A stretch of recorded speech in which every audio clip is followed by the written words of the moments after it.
vous présente le docteur Rose Razenfeld-Bello. Malgache, quel nom bien malgache. Voilà, donc qui est médecin généraliste, phytothérapeute. Non, nutrithérapeute, pas phytothérapeute du tout, parce que je ne m'y connais pas en plantes. Hein. Non, nutrithérapeute. Nutrithérapeute, et donc elle a repris la consultation de nutrithérapie que donc a créé le docteur Curtet, et donc et elle consulte toujours sur Paris. Oui, je consulte. Et la cuisine, c'est ma deuxième passion, parce que j'ai une grande famille, que je suis gourmande surtout, et que voilà, et que j'essaie de mettre en pratique tout ce qu'il a dit. Et c'est pas simple, comme vous le dites. Mais avant de commencer, j'ai trois choses à dire. D'abord, remercier Brigitte de l'Essai et la librairie Pégase d'avoir organisé cette conférence qui me permet de parler. De vous poser une question indiscrète. Je voudrais que vous levez le doigt, comme à l'école, pour me dire qui est végétarien dans la salle. Donc j'ai des choses à dire quand même, parce que évidemment les végétariens, tout ce que je vais dire, ils connaissent. Alors je suis désolée par avance, mais ils peuvent quand même, je peux quand même essayer de voir, parce que quand je mange chez des végétariens, je ne suis pas toujours satisfaite de la cuisson de leurs légumes, de leur trop de sucre souvent, ou trop de mauvaise graisse, comme l'huile de coco et tout ça. Mais ça, on n'est pas là pour critiquer, on est là pour avancer. Donc pour tous les autres qui ne sont pas végétariens, eh bien, je pense que quand même cette conférence aura un peu d'intérêt. Pour essayer de varier votre alimentation et de réduire la viande. Je ne vais pas refaire évidemment je ne vais pas refaire ce qu'on appelle tout ce qu'il a dit. Et ça m'arrange bien que vous ayez posé beaucoup de questions, parce que comme ça me permet de ne pas m'étendre là-dessus. Alors,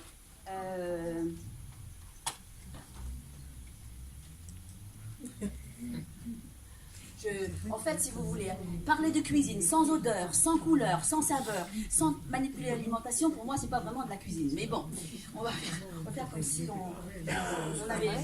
on peut imaginer, on a l'imagination et on va essayer de trouver les saveurs. Bordeaux.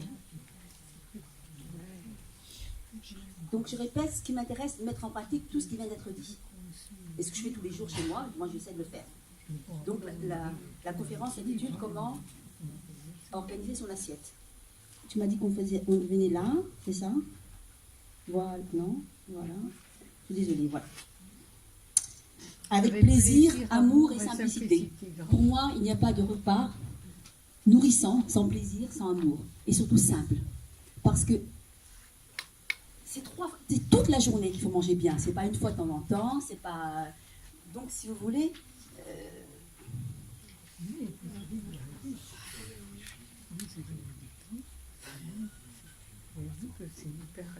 Donc, voilà les mots-clés pour moi, plaisir, amour, simplicité.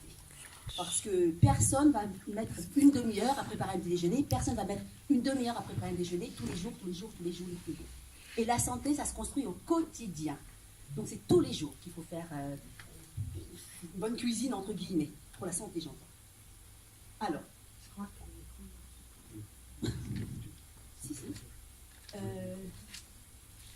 c'est le micro qui ne marche pas, c'est ça? Vous m'entendez? Oui. Et si je parle trop vite, vous me faites signe. Donc, je vous propose 3 types de repas végétaliens, parce que moi, je suis devenue végétalienne, pour réduire au maximum la fameuse inflammation. On ne va pas revenir là-dessus, Paul en a parlé beaucoup. Et les aliments les plus pro-inflammatoires sont les aliments d'origine animale, on ne va pas revenir non plus là-dessus, et le maïs. Seul végétal riche en leucine. Donc, c'est le petit plus que je voulais apporter. Et là, je vous laisse lire la diapositive. Pourquoi lutter contre l'inflammation? On ne va pas revenir là-dessus, parce que c'est une découverte relativement récente. Parce que vraiment, l'inflammation intervient dans le surpoids, le diabète, les maladies cardiovasculaires, les processus métastatiques. Les aliments et santé. Des aliments viennent, et ça je pense que je me fais toujours plaisir en passant cette diapositive, parce qu'on ne réalise pas toujours que tout ce que nous mangeons devient nous. Alors j'aime bien le répéter. C'est tout ce que nous sommes n'existe parce que nous mangeons. Et puis il a parlé des vitamines essentielles, des nutriments essentiels qui peuvent être obligatoirement alimentés que par l'alimentation. Les acides aminés et les acides gras aussi, dont l'huile de colza, donc l'acide gras qui est dans l'huile de colza par exemple. L'acide alpha-linolénique. Qu'est-ce que tu me conseilles de faire? De déconnecter Wi-Fi, c'est ça? Alors, le petit-déj. Alors, j'ai donc pris un petit déjeuner, une boisson que je vous propose, hein, mais tout ça, ça se module. Thé vert biologique, à lequel on rajoute des fleurs d'hibiscus, parce que les gens qui ne sont pas buveurs de thé n'aiment pas trop le goût du thé vert, et dans un bol 300 mg d'eau minérale. Tout ça, ça peut être discuté, hein, je veux dire, vos habitudes, voilà. Ça, évidemment, c'est la boisson idéale, hein, à la place du café, entre guillemets. Bon, mais rien ne nous empêche de boire à côté. Moi, je dis toujours à mes patients, parce que la réalité des choses est que je suis médecin. Quand je reçois les patients, je ne parle pas de ça. Je reçois les patients, je leur demande pourquoi ils viennent, j'essaie de les aider, et je leur prescris des compléments à la place des médicaments. Et on passe au conseil nutritionnel en deuxième plan. Mais je ne peux pas leur expliquer tout ça. Donc, quand ils me disent, moi, je bois du café, qu'est-ce que je fais avec mon café le matin? Ben, je dis, vous buvez ça, puis vous buvez votre petit café. Je ne vois pas pourquoi on ne peut pas boire un petit café de temps en temps, si vraiment vous ne pouvez pas vous en passer. Je vous aiderai plus tard à vous sevrer de votre café. Et ça demande tout ça un apprentissage. Ça demande aussi voilà, c'est pas comme ça, ça vient pas du jour au lendemain. Ensuite, un petit déjeuner que j'ai choisi le plus simple possible, ce que j'appelle la sojade fruitée. Donc vous pouvez lire la recette, hein, tous les gens végétariens connaissent ça. La soja, tout simplement parce qu'elle est fermentée avec un probiotique. Quelques cerneaux de noix, tout ça, il y a des raisons. Hein. Chaque ingrédient, il y a une raison pour laquelle je fais ça. Une cuillère à café d'huile de colza, contrairement à ce qu'on peut penser, le fait de mettre de la graisse, c'est ça qui rend palatable l'aliment. Donc c'est nettement meilleur.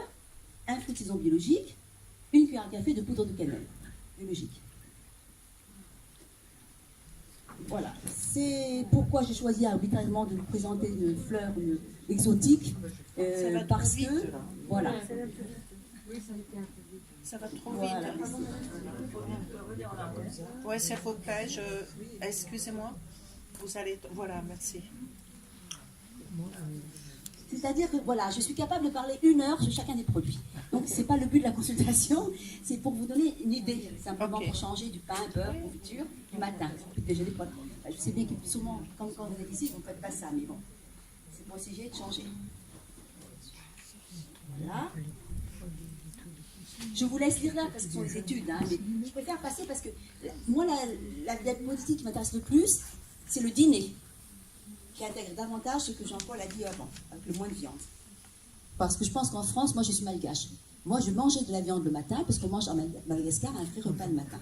C'est-à-dire avec la viande, le protéine animal, un peu de légumes, un peu de riz. Mais évidemment, je ne le fais plus. Et quand je suis devenue végétarienne, j'ai remplacé par du soja. Bon.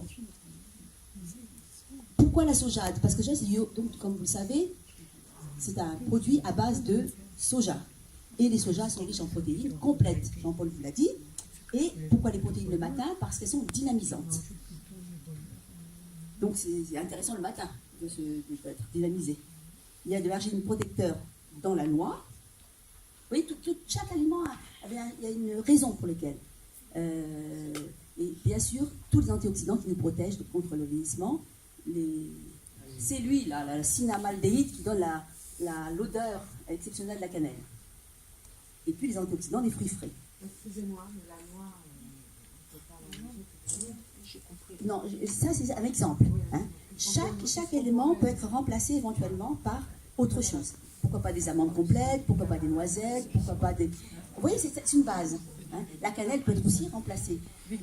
Tout peut être remplacé, même la sojade, pour choisir notre protéine. Mais là, évidemment, je suis obligée de prendre un menu comme ça, facile, rapide. Là, 5 minutes, même pas.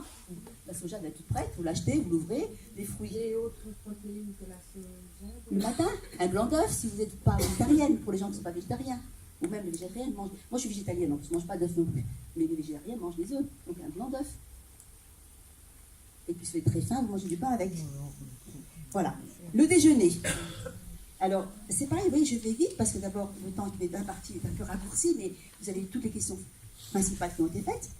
Et le déjeuner ou le repas de milieu de journée est souvent négligé. C'est vraiment, quand je fais mes enquêtes, le petit déjeuner, bon, les gens arrivent à manger comme un fruit, un petit yaourt, s'ils ne sont pas allergiques, s'ils ne sont pas encore motivés pour arrêter les produits laitiers. Mais alors, le déjeuner, souvent, nous sommes loin de chez nous, nous mangeons ce qui nous est proposé au restaurant et tout ça, et le temps qu'on a pour manger est assez court. Mais tout ça, ce n'est pas une raison suffisante pour négliger, comme je marque, hein, pour manger des plats tout préparés, farcis d'additifs, de mauvaise graisse, trop salés et trop sucrés.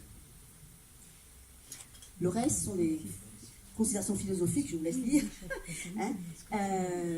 Mais c'est pareil, le plaisir alimentaire, on dit, moi je ne peux pas me passer de sucre, je ne peux pas me passer de ci parce que j'ai l'habitude, j'aime ça, c'est le plaisir. Je ne peux pas me passer de fromage parce que c'est bon.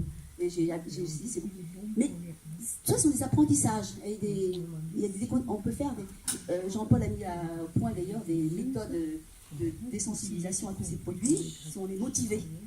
Mais pour être motivé, il faut être conscient de pourquoi on veut faire ça. Je vous lis ça parce que ça, c'est pas... Bon.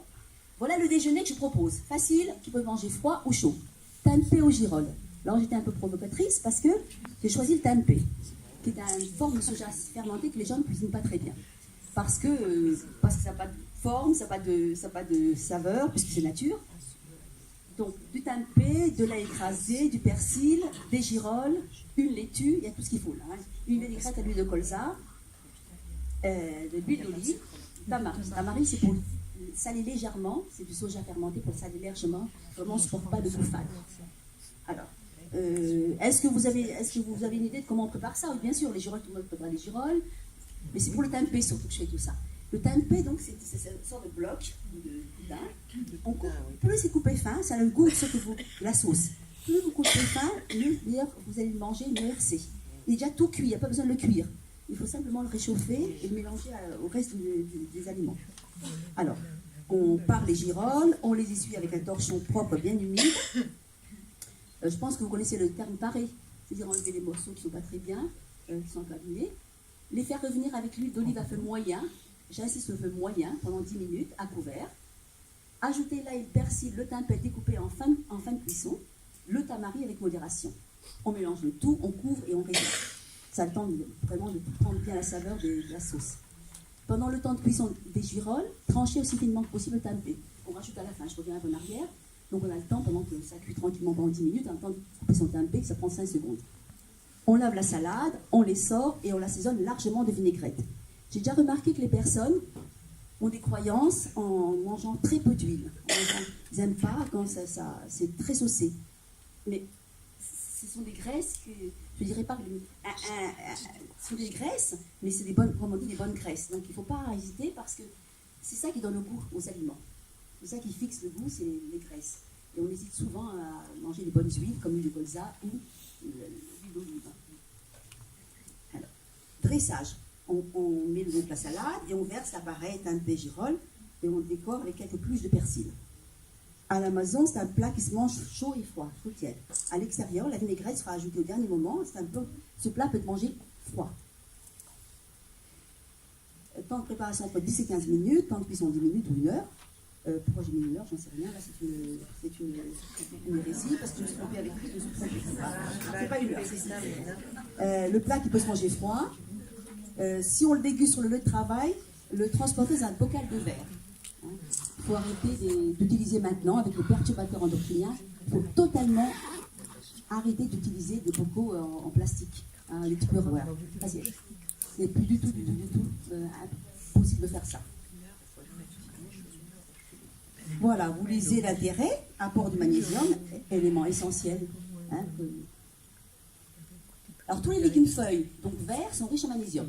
Il y en a dans le persil, il y en a en toute petite quantité, bien sûr. Il y en a dans la salade verte, bien sûr dans le tempeh, je ne l'ai pas marqué, mais dans le tempeh, c'est là où il y a le plus d'apport de magnésium dans cette recette. Et c'est un minéral dont nous manquons le plus, et pourtant si vital. Voilà. Je vous laisse lire, parce que sinon je le lirai trop vite et vous...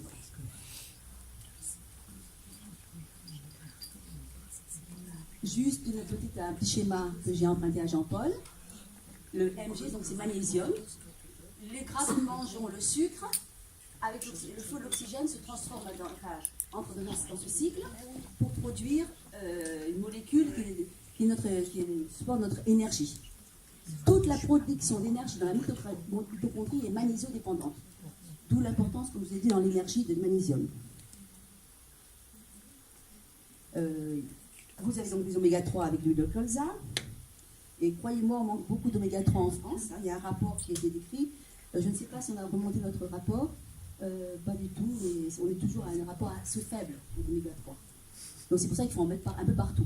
Je ne dis pas qu'il faut se repas là, il faut manger tout ça dans la journée. Choisissez. Alors, 3 précautions pour l'huile de colza, en bouteille de verre, biologique, et gardée au réfrigérateur une fois la bouteille ouverte. Et c'est exclusivement à usage d'assaisonnement. Il y a encore des choses aberrantes qu'on voit, de vendre du colza qu'on peut utiliser pour la cuisson. C'est une aberration.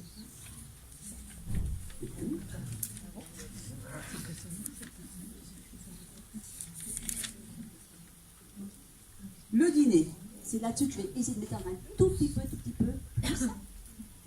Si nous mangeons à la maison le soir, il faut mettre des soupes au dîner. On n'a pas vu le slide d'avant, s'il vous plaît, madame. Alors l'ail, c'est vrai que beaucoup de gens ont du mal à le digérer, avec juste raison, parce que, pas avec juste raison, mais c'est comme ça, à cause de tous les dérivés qu'il y a dedans. Et moi, j'ai une petite astuce, d'ailleurs pour la cuisinière, parce que, si vous voulez, pour avoir toujours de l'ail disponible et bonne, je la marine.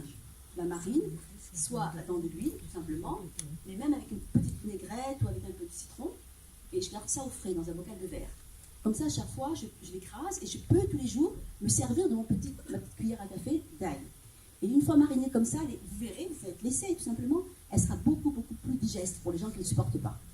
C'est pour ça que les gens la cuisent, parce qu'une fois qu'elle est cuite, elle perd ces produits-là et on les digère mieux. Qu'est-ce que vous pensez de l'ail noir? Ah ben excellent, excellent. On la digère mieux d'ailleurs. Mais tout le monde n'a pas accès à l'ail noir. Déjà, c'est un produit pour moi un peu exotique. Vous voyez ce que je veux dire? Les gens qui sont ici, je répète, doivent connaître. Et quand vous parlez de l'ail noir, peu de gens le connaissent. Les tempeh, les antioxydants du soja sont mieux assimilés du fait qu'il est fermenté. C'est pas d'ailleurs pas les antioxydants, c'est les phytoestrogènes, c'est ça que je veux dire. Ouais, les tempeh est une forme fermentée du soja. La salade, antioxydants, gingembre, tamaris, champignons bien sûr, et le persil. Donc j'aimerais dire que je faisais la promotion des soupes. Mais, qu'est-ce qu'il y a dans les soupes? De l'eau, des légumes, des épices, des aromates. Et après, on peut varier à l'infini. Je vous laisse lire les résultats des études Sulimac sur la consommation acide de soupe. Et moi, j'ai un petit bémol, c'est que j'aime bien, personnellement, et pour mes patients, des soupes qui sont assez épaisses. Parce qu'il y a beaucoup de personnes, malheureusement, qui ont ce qu'on appelle des reflux. Et manger la soupe le soir, ça remonte et ça donne des brûlures. Les gens qui supportent, il n'y a pas de souci. Hein. Donc moi, j'aime bien faire des soupes le soir, mais un peu épaisses. Je vous laisse ça. Et j'ai choisi de vous présenter une soupe qui sera suffisamment riche pour être un plat complet. Une version crème, plus épaisse que la soupe liquide. Voilà, alors vous n'allez pas échapper aux haricots blancs, aux légumineuses, à la crème d'amande. Vous lisez haricots blancs. C'est un choix un peu arbitraire. Il y a d'autres versions légumineuses, hein. Mais parce que pour les végétariens purs, il semblerait que le haricot blanc soit une des sources les plus importantes de fer. C'est un tout petit peu mieux absorbé que le reste. Apport de sucre complexe, il a parlé de tout ça. C'est pour ça que c'est comme intéressant que je parle après Jean-Paul. Comme ça, je peux vous expliquer tout ça. 4 tomates biologiques, 2 cuillères à soupe de sucre de gingembre, je vous laisse l'ingrédient. Toujours mon ail frais que j'avais déjà préparé d'avance. 2 huiles d'olive, la purée d'amande complète, de l'eau, des feuilles de basilic. Et 4 cuillères à soupe de lait d'amande biologique sans sucre ajouté. Ça, je vous dirai à quoi ça sert après. Voilà, vous cuisez. Alors voilà, le problème c'est ça, c'est que ça peut être long, on ne va pas faire ça le soir en rentrant de son travail, hein, et de cuire ses haricots. Alors moi, je n'hésite pas parfois pour mes patients, leur dire, vous achetez d'avance vos bocaux de haricots, quand vous n'avez pas le temps de les préparer le week-end, tout fait déjà, il y a des bocaux en bocal de verre, nature, qu'il suffit de rincer, d'ajouter, vraiment ça prend 2 secondes. On prend le bocal, on l'ouvre, on rince à l'eau. Moi, c'est vrai que je mes haricots, mais bon, la version rapide, c'est la deuxième partie. Hein. Alors, je vais quand même revenir un peu sur la cuisson des légumineuses qui sont mal connues, mal aimées, parce qu'elles sont gazogènes, parce qu'elles sont difficiles à digérer, parce qu'on n'en mange pas assez souvent. Le vrai problème, c'est qu'on n'en mange pas assez souvent. Et il faut les tremper. Ça aide aussi à supporter. Et trempage long, pas simplement 12 heures, mais moi je les trempe au moins 48 heures. Et chaque fois, je change l'eau de trempage. Et pour les cuissons, on ajoute tout ça, c'est toujours pour aider à les supporter. Et surtout, n'utilisez jamais l'eau de trempage qui recueille les éléments antinutritionnels de la graine. Alors la préparation, on mixe ensemble les tomates, les haricots cuits avec l'huile d'olive, le gingembre, l'ail, l'eau, le tamari, jusqu'à obtenir une sorte de crème liquide.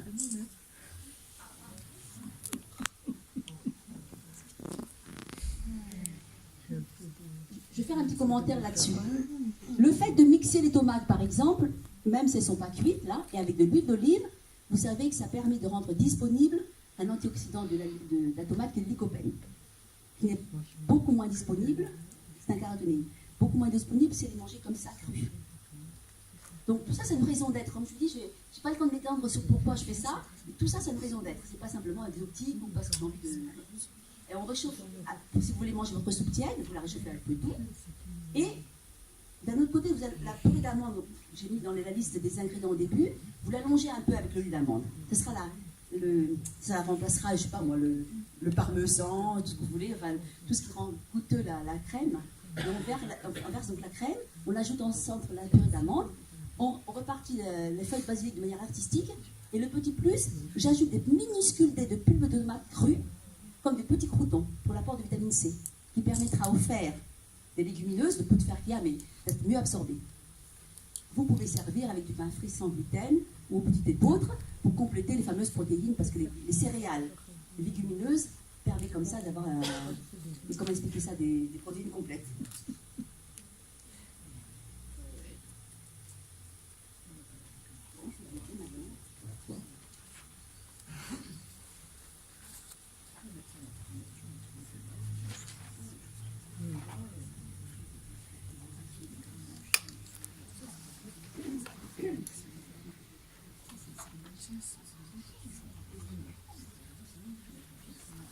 Je vais être obligée de vous dire ça à la partie. Ça fait ça.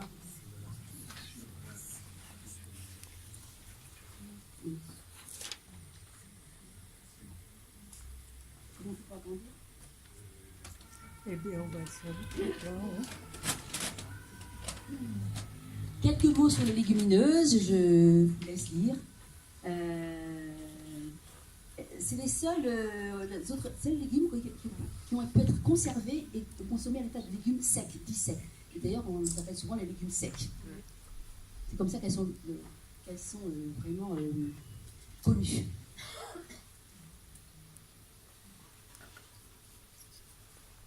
C'est vrai qu'elles ont toujours, regardez les chiffres, 50 grammes par habitant autrefois et 5 grammes aujourd'hui. Elles n'ont pas eu de leur dette de noblesse. Pas dans le reste du monde, heureusement. Et surtout, je vous ai expliqué, elles paraissent indigestes et provoquent des flatulences, longues à cuire. Mais ça vaut vraiment le coup de les réhabiliter, pour toutes les raisons que j'emploie là. Voilà, je ne sais pas pourquoi je mets bien B2, elles sont riches en B1, en B9, c'est un B9, B6, pas surtout en B1, B2, mais en B9, B6, donc vitamine B. Et la fameuse préparation de tremper les légumineuses dans le bicarbonate, comme c'est la tradition, c'est une erreur pour les vitamines B. Donc il est préférable de tremper très longtemps, de bien rincer, plutôt que de mettre de la bicarbonate. Quelques astuces. Les oignons peuvent être préparés quelques jours, comme l'ail, peuvent être préparés à l'avance, parce que c'est vrai qu'il serait idéal de mettre tous les jours un peu d'ail, d'oignons frais, qu'on prépare d'avance. Avec un éminceur électrique, je vous assure qu'il y a 5 minutes pour faire les quantités nécessaires pour la semaine, en mangeant tous les jours. Voilà, c'est quelques astuces, parce que c'est ça qui permet que la cuisine sera moins lourde à faire, moins compliquée, moins... Pareil pour les aromates. Moi, je les lave, je les sèche bien, et je les coupe en des minces. Et voilà, je fais ça. Toujours dans un récipient couvert, en verre. Il y en a qui, évidemment, les congèlent et tout, mais si on regarde le côté vert, le côté la saveur, c'est comme ça que c'est mieux. Voilà, pareil pour l'ail et le gingembre. Les fruits et légumes frais peuvent être remplacés par des surgelés. Ça n'a plus la même texture, mais ça garde toutes les qualités.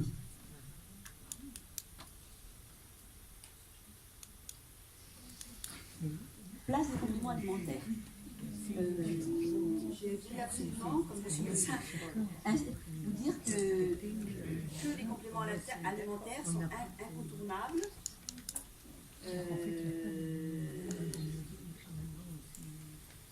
Bon, je ne peux pas marquer des diapositive parce que c'était un autre style. C'était plus de l'ordre de la cuisine, mais les compléments alimentaires sont indispensables pour tous, végétariens ou pas végétariens. Les plus importants, c'est magnésium. Enfin, pas important, c'est incontournable. Magnésium, vitamine E, on n'a pas parlé du tout, mais vitamine E, zinc. Je ne dis pas que les vitamines D, je dis la vitamine D. Mais tout ça, si vous voulez, bon, ça c'est. Soit vous êtes compétent et vous allez bien chercher, vous êtes tout à fait capable de vous complémenter, soit vous allez consulter un médecin qui en principe devrait vous conseiller là-dessus. Si c'est renseigné un peu. Bon, je crois que j'ai fait très vite parce que j'avais pas beaucoup de temps. Et si vous avez quelques questions, je vais bien vous répondre sur les recettes. Voilà.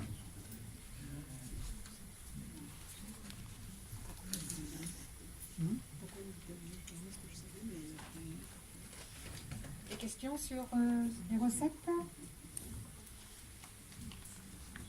Est-ce que vous avez fait un livre?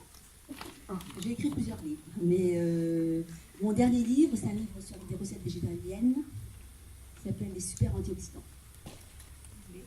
Il y a 92 recettes. Les super antioxydants chez Solar. Oui. Je fais de nouveau une petite partie théorique, des recettes végétariennes. Il y a plus de végétariens. Et puis, bien sûr, ça c'est une base, hein, j'ai écrit ça, mais c'est pas un livre de recettes, mais pourquoi l'huile colza, pourquoi l'huile d'olive, pourquoi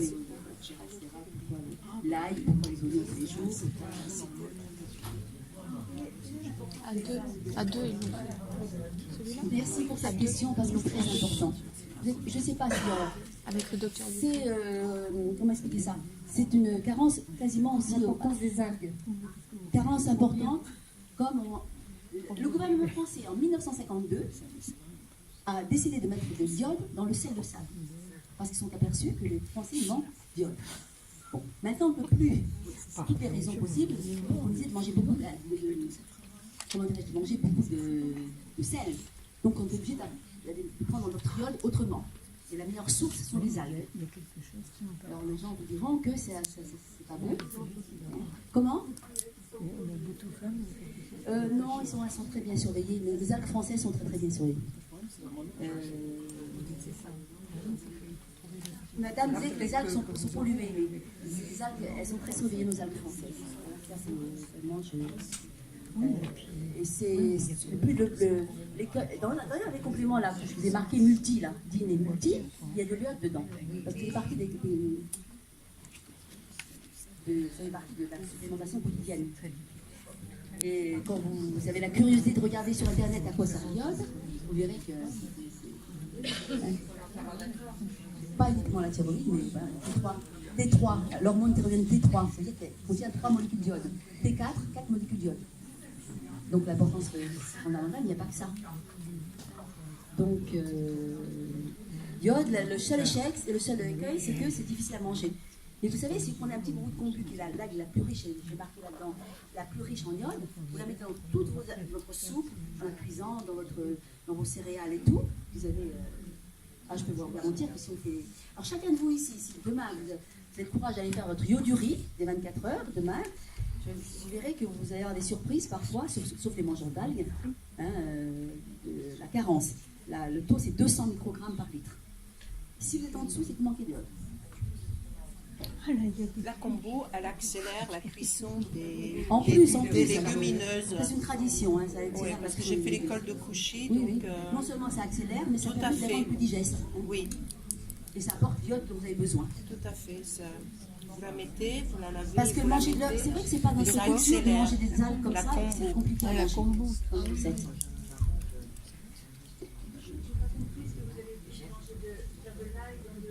Non. Vous parlez par rapport à l'iode? Non, le petit bout, il y a une algue qui s'appelle kombu. Donc, vous mettez ça dans un petit morceau tous les jours? De l'ail, des oignons et tout ça?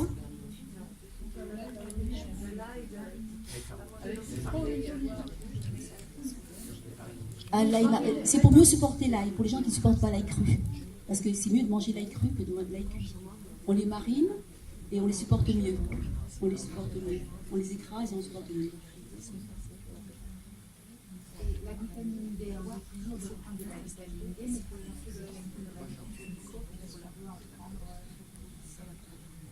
je pense que oui, c'est...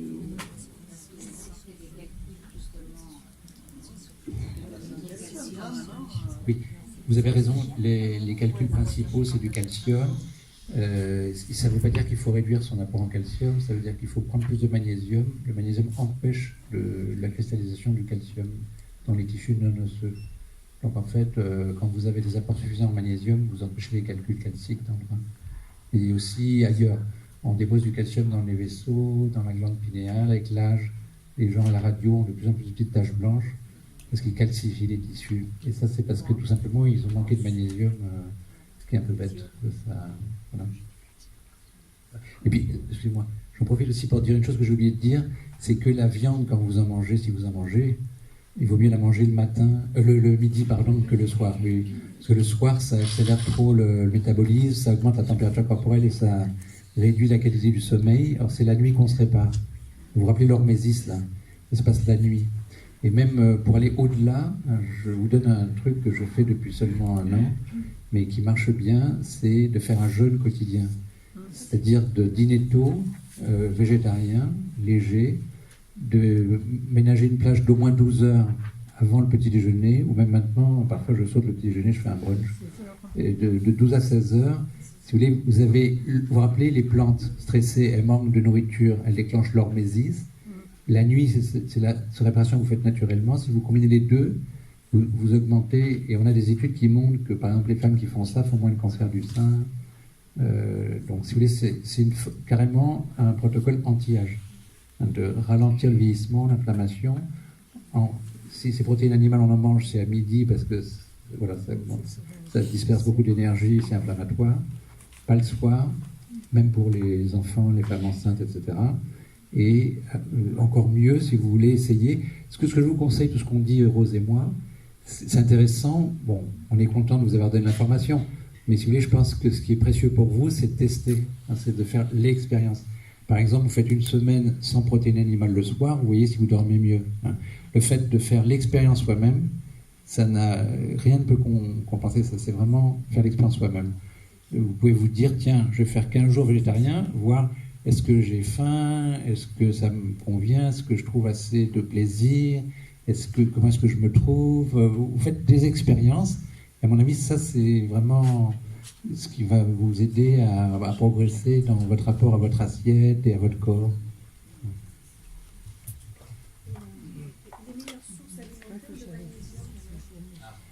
Il y a beaucoup de sources. Tout ce qui est vert, les plantes ils ont compris, tout ce qui est vert.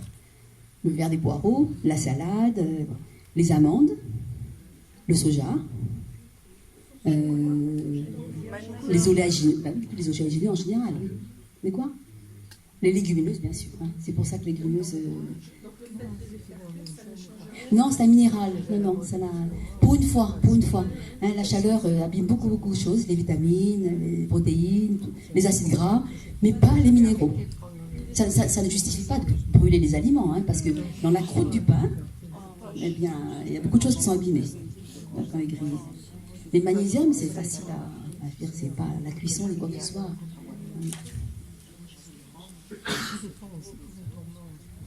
Oui, juste un petit détail, c'est que les légumes qui sont bouillis, si vous voulez, il y a une dissolution du minéral possible si vous perdez l'eau de cuisson. Donc on a intérêt à faire, mais ça c'est ce qu'elle fait tout le temps, vapeur, pour réduire cette dissolution aussi des minéraux et des vitamines. Bon, après le magnésium, on a un problème, ça fait partie des micronutriments, vitamines et minéraux, qui sont mal apportés par l'alimentation. Donc celui de la vitamine D, tout le monde est tout au courant, il faut en prendre tout le monde l'hiver. Avant, avec les pédiatres qui en donnaient pour les enfants pour le rachitisme, maintenant on sait que c'est tout le monde. Il y a des études qui sont sorties, tous les hivers, plus de 80% des Français en manque de vitamine D, et ça réduit la mortalité toute cause. Alors vraiment, c'est trop bête de ne pas le faire, ça. C'est anti-inflammatoire, ça réduit le raccourcissement de petits morceaux de gènes qu'on appelle les télomères en bout d'ADN qui sont liés au vieillissement.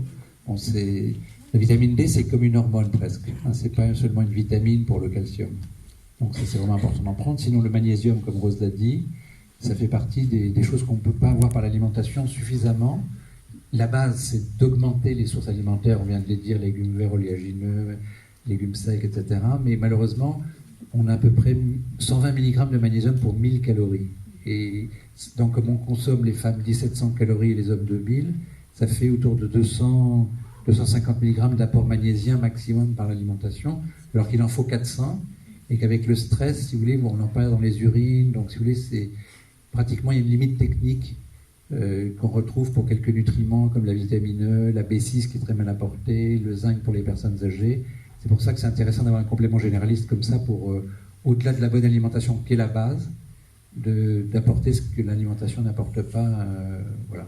Est-ce que les eaux minérales peuvent être une source de magnésium? Absolument. Les eaux minérales sont une source de magnésium. C'est pas le magnésium le mieux absorbé, mais ça complète. Alors vous avez la Contrex, l'Épar, la Badois, tout ça, des eaux gazeuses ou plates. C'est un plus. Bon, après, le complément, lui, attention, faut pas... Les gens aiment bien la nature en ce moment. Donc, un des magnésiums les plus vendus en France, c'est le magnésium marin. Et le magnésium marin, malheureusement, à l'intérieur, c'est 3 sels, c'est sulfate, oxyde et chlorure. C'est des sels laxatifs, si vous voulez. Donc, c'est pas idéal pour ce qu'on appelle la biodisponibilité. Les magnésiums les mieux absorbés, c'est les magnésiums solubles dans les graisses. Donc, ça, par exemple, ça s'appelle glycérophosphate. C'est des magnésiums dits de 3e génération. Vous avez un sel liposoluble avec de la taurine. C'est un acide aminé qui aide à les... Oui, si Rose va vous l'écrire. La taurine, c'est quelque chose qui aide à retenir le magnésium dans les cellules malgré les stress. Quand on est stressé, le magnésium ressort des cellules. C'est bon. L'hormone du stress, enfin le neurotransmetteur, c'est la noradrénaline. Ça fait rentrer beaucoup de calcium dans la cellule, c'est pour ça que les muscles se tendent. On a mal au cou, on a mal au dos, on a le cœur qui s'accélère. C'est la noradrénaline qui fait ça en faisant rentrer du calcium massivement dans la cellule. Et quand le calcium rentre massivement, il chasse du magnésium. Donc malheureusement, il y a une porte qui claque, un klaxon, le magnésium monte dans le sang, le rein il envoie trop, il passe dans les urines. Ce qui fait que ça fait partie des maux de notre société actuelle. Si vous voulez, s'il y a plus de pollution et plus de stress, c'est vraiment 2 facteurs qui surutilisent beaucoup de nutriments. Et pour cette raison, c'est important aussi de ralentir un peu le mouvement, de mieux contrôler les choses. Et le magnésium, c'est nécessaire pour l'énergie, donc c'est un peu le nerf de la guerre. Alors, une dernière question, et après, je vais pense qu'on terminer va... sur la question là. Dans la soupe, quand on fait la soupe, parce qu'on mange l'eau, on ne perd pas de magnésium.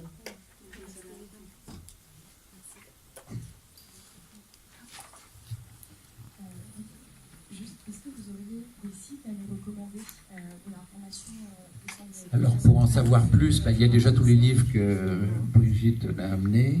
Vous avez des livres plus complexes pour les thérapeutes. Il y a 2 volumes. Ça s'appelle La nutrithérapie, base scientifique, pratique médicale, que Brigitte va vous procurer. Bon, ça, c'est vraiment pour les courageux. Il y a 1200 pages en 2 volumes. Bon, après, dans les sites, vous avez... toi, tu as un site de... Non. Donc, moi, j'ai un site qui s'appelle lanutrithérapie.fr. Moi, je mets aussi pratiquement tout ce que je trouve comme nouvelles, même aussi écologiques et autres, sur ma page Facebook. Vous pouvez aller sur ma page Facebook à mon nom. La question est plus large, en fait, c'est par rapport à l'alimentation en général. Ah, alors, oui, alors, le site si vous voulez, il y a un site qui contient tous les articles médicaux. C'est le site de l'INSERM américain. Ça s'appelle PubMed. PUBMED. Alors, évidemment, tout est en anglais. PubMed. Si vous voulez, toute la connaissance scientifique et médicale est sur ce site. Si vous tapez PubMed sur Google, vous avez un sous-moteur de recherche, vous mettez les mots-clés en anglais, et là, vous avez des centaines de pages d'articles qui sortent sur n'importe quel thème.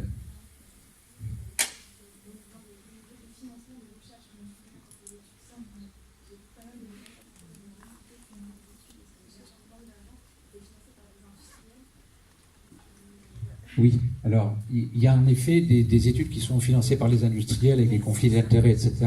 Maintenant, il est obligatoire de les marquer dans les publications. Ceci dit, les industriels ne s'intéressent pas du tout au magnésium qui n'est pas brevetable. Donc, si vous voulez, heureusement, il y a de l'argent public qui va dans les instituts de recherche pratiquement tout ce qui est nutrition et nutrithérapie n'est pas financé par l'industrie parce que, si vous voulez, il n'y a pas de brevet pour le magnésium, la vitamine E, tout ça. Ça n'intéresse personne sur le plan financier. Donc c'est que de l'argent public qui va dans ces études sur nutrition et santé, sur vitamines, minéraux, etc.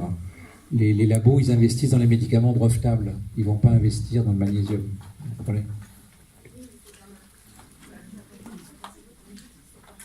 Par contre, il y a souvent des études de l'industrie contre. Par exemple, sur le soja, ils attaquent la vitamine D pour dire que ça ne sert à rien. Et ça, c'est parce qu'ils estiment que c'est une concurrence à leurs médicaments. Mais bon, ça, c'est souvent les études négatives, il faut regarder un petit peu de plus près parce que parfois, il y a des surprises parfois.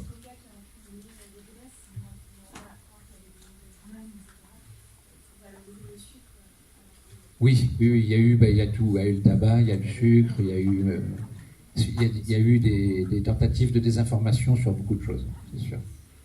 Bien, je crois qu'on peut remercier les docteurs Curté et Racine Bello pour cette conférence extrêmement riche, extrêmement intéressante, avec beaucoup d'applications pratiques.